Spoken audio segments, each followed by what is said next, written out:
دادگاه ناحیه شمس‌الدین شاهین شورآباد سابق آوازخوان قدم قربان را با جرم نقض قانون تنظیم عنعنه و جشن و مراسم 3000 سامانی معادل بیش از 300 دلار آمریکایی جریمه کرد.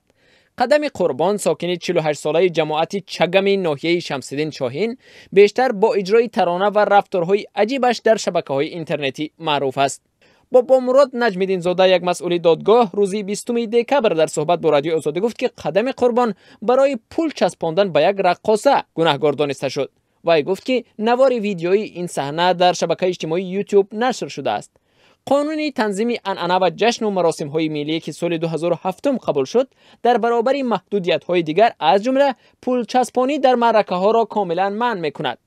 بعد از اعلان قرار دادگاه خودی قدم قربان در صحبت با رادیو آزادی گفت با دلیل های تفتیشات راضی است. به گفته او ماه اکتبر امسال در معرکه خانه‌دارشوی پسرش قناعت واقعا هم بر رقاصه آوازخوان دیگری معروف ظفر ایوبی پول چسبانیده بود.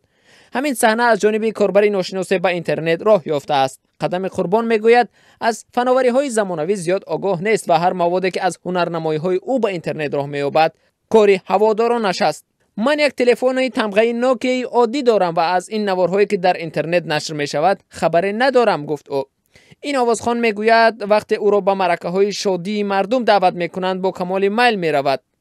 همین دلی من میدونی چی خیلی همین نمیخوام یکون مسلمان در شبر انجام تو نمی گلکو و تو زن و تو نشون مخلص و تو تویدو و تو چیه همین کم این توی نمینم که تویدو چیزی من تو خوش دلی همون همه باز میکنم که دلی همه نرنجا تو مدوی تویدو را نگیرم سوشانه میگیرم فهمیدی؟